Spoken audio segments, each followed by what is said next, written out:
Okay, we want to now have a look at making some predictions. Okay, so the first thing we do is we look at that prediction graph we've got, and you'll notice that most of the data, this is where the data itself is, and we've got our model, and then we've got this extension part here in red. So when we look at this extension part here, this is our prediction part. So from here onwards, that's our prediction or a forecast. Okay, and you'll remember it's predicting for 2 years. So we see the cycle goes down and up once, it's 1 year, down and up again a second time. So there's 2 years worth of predictions that it's made. So that's the first thing that we need to know is what's the graph showing us. And it's showing us that it's found the model based on the data, and then it can extends that model further beyond the data. So we want to look at, well, what's that trend line doing overall? Remember how we were talking about that overall trend was going to be heading downwards? Is our prediction model also heading downwards slightly? And you'll notice that if I look at just the peaks there and the troughs, they are slightly starting to head downwards. So yes, that's a reasonable model for it to be fitting well. Okay. Then we need to think about, well, what is the shaded area that goes on?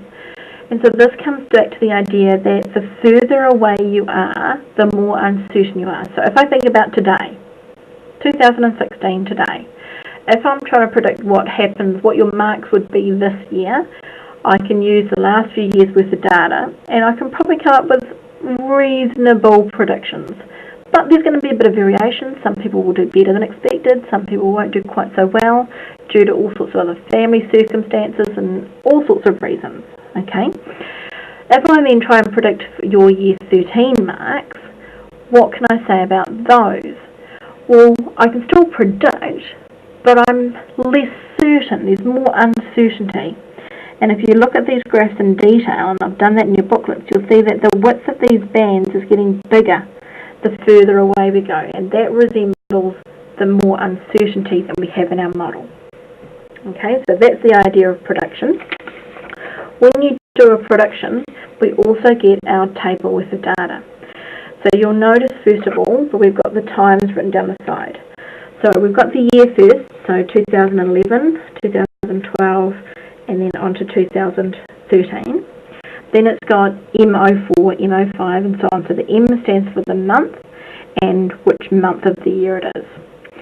So let's think back to which were the most interesting months, which are the highest and lowest sea ice values.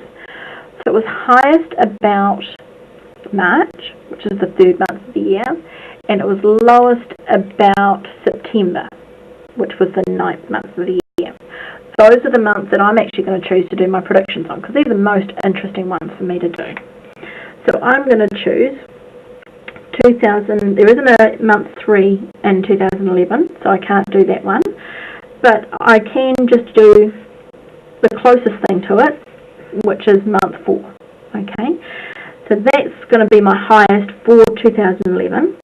My lowest for 2011, again you can just look at the numbers to confirm, is going to be March 09. There's my lowest.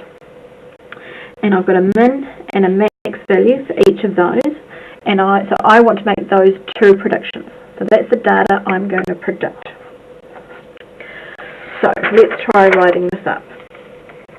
So we've got to say what the variable is, we've got to say what the months are, and we've got to say what the values are and in its units. So I'm going to start with this one here, month 4, 2011. So month 4 is April. Okay, so for April 2011, I predict that the area of sea ice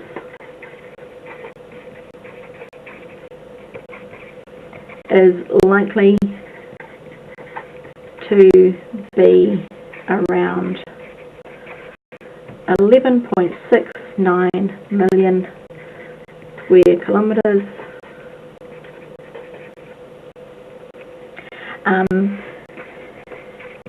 and is likely to be between 11.117 and 12.274 million square kilometres. Okay, so I've given the units for that, I've told the prediction, the central prediction, and I've given the range or the confidence interval of those values. So that's the first one. Now we're going to do the same thing with the second one. So this is, oh gosh, I can't spell April, I've got 12. So this is month 9, so this is September. Okay, so for September 2011, I predict that the area of sea ice in the Arctic is likely to be around 3.0741 million square kilometres, and is likely to be between 1.56 and 4.5038 million square kilometres. Okay, and there are my two predictions, or four